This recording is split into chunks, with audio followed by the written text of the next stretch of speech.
Is this? আপনি যাবেন না কেন? আপনাকে কে পাওয়ার দিয়েছে আপনি যাবেন না? তাহলে বেনামাজি যাবে কোথায়? এটা কার কথা?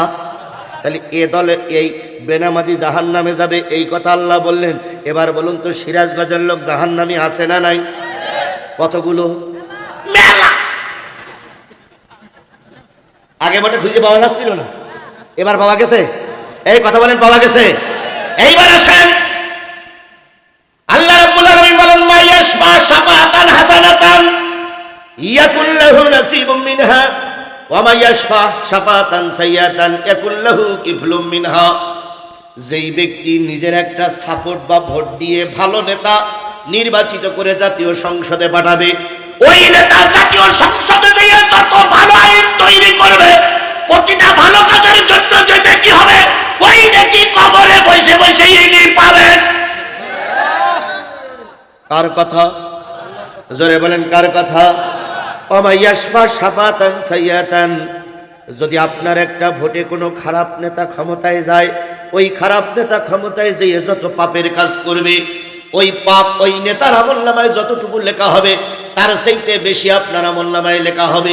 কারণ আপনি নেতারে সাপোর্ট না করলে নেতা খারাপ কাজ করার সুযোগ পাইতো না, আপনি নেতারে সাপোর্ট না করলে নেতা ভালো কাজ করার সুযোগ পাইতো না। তাহলে ভালো কাজ করার সুযোগ করে দেওয়ার কারণে আপনি নেকি পাবেন, খারাপ কাজ করার সুযোগ করে দেওয়ার পরে কারণে আপনি গুনাহ পাবেন। এইবার সিদ্ধান্ত নেবেন, সিরাজগঞ্জের মানুষ ভালো কাজের পক্ষ থেকে সওয়াব নিয়ে ভেস্তে যাবেন, না খারাপ কাজের পক্ষে সাপোর্ট নিয়ে গুনাহ নিয়ে জাহান্নামে যাবেন। ও সিদ্ধান্ত আমার না, ও সিদ্ধান্ত নিতে হবে সিরাজগঞ্জের মুসলমান নারী পুরুষে। আচ্ছা, এরপরও বুঝতে বাকি আছে, এরপরেও বুঝতে বাকি আছে। নেতা সব বোঝে, এটা বোঝে না। নেতা সব বোঝে, এটা এই ভালো কথাটা নেতা কি করে না, বোঝে, কিন্তু বুঝে কাজ করে না। কথা বলেন, কথা বলেন, কথা বলেন। যদি বুঝে কালকে কাজ না করেন, আপনি কোরআন হাদিসের বিরোধী, আপনি কোরআন হাদিসের পক্ষের লোক। তাহলে আমি যেটা বোঝাতে চাচ্ছিলাম সেটা হলো, যেই দলের বেনামাজি বেশি সেই দল যাবে কোথায়? যেই দলে নামাজি বেশি সেই দল যাবে কোথায়? এইবার আপনার হিসাব করতে হবে, বাংলাদেশের কোন দলে নামাজি বেশি না কোন দলে বেনামাজি বেশি। এইবার আপনাকে বলবে, আমার দলের লোক নামাজি বেশি, আমার দলের লোক আল্লাহওয়ালা, আমার দলের লিডারের নাম ধরলে জান্নাতে যাওয়া যাবে। কত রকম বাকবাকুম বাকবাকুম বাকবাকুম করতেছে। কথা বলেন, কথা বলেন, কথা বলেন। কত রকম কায়দা কৌশল করতেছে। ওরে বাপ রে বাপ, ভোটের সময় কত কৌশল। ভ্যানওয়ালার কালে চুমো খায়, বলে বাচ্চাদের ডেকে বগলের ভিতরে ঢুকায়, তারপরে 500 টাকার নোট দিয়ে দেখায়, আবার লোকে দেখাইও দেয়।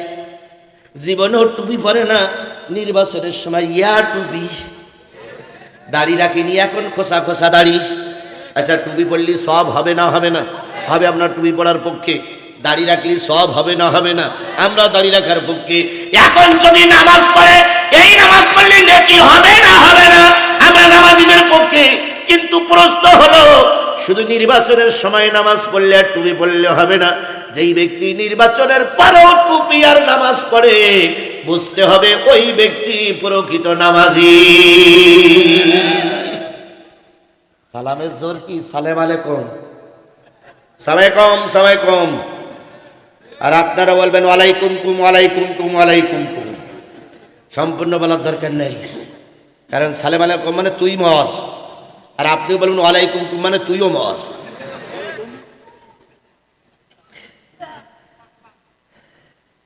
এবার আসুন, এটা একটা মাদ্রাসা মাঠ।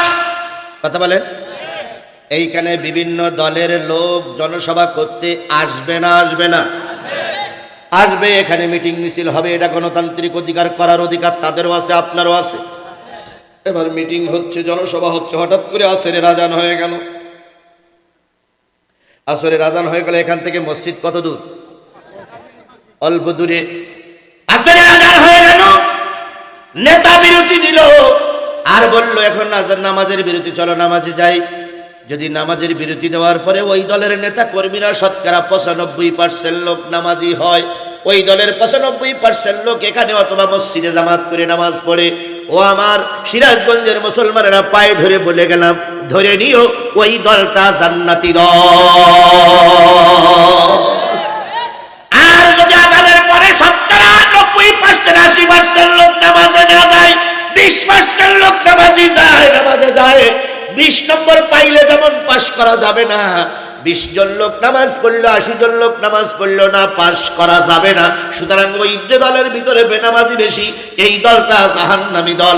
আমরা আজকের থেকে নিয়ত করব জাহান্নামী দলের সাপোর্ট করব না। আর এই কথাটা বলার কারণে যদি আমার রাজনীতি হয়, আমার কিচ্ছু করার নাই,